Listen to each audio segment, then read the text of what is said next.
just so many different things in Gaelic that make you understand the culture, the landscape, the people. It's very encouraging to see that so many people are taking an interest in Gaelic. I'd say that there's definitely a lot of encouraging signs at the moment with the growth of young speakers and the growth of people who really see it as an important part of their identity.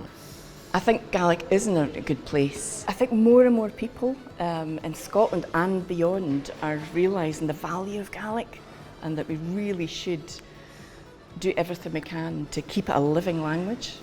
It helps to tell us who we are, it helps to tell the world who we are, and the world is interested in Gaelic, the world is interested in who we are.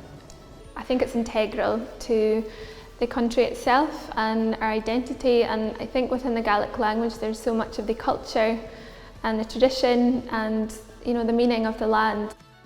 Gaelic's just great, it's kind of a way of life and a way of thinking that's really important and has very much changed my own worldview.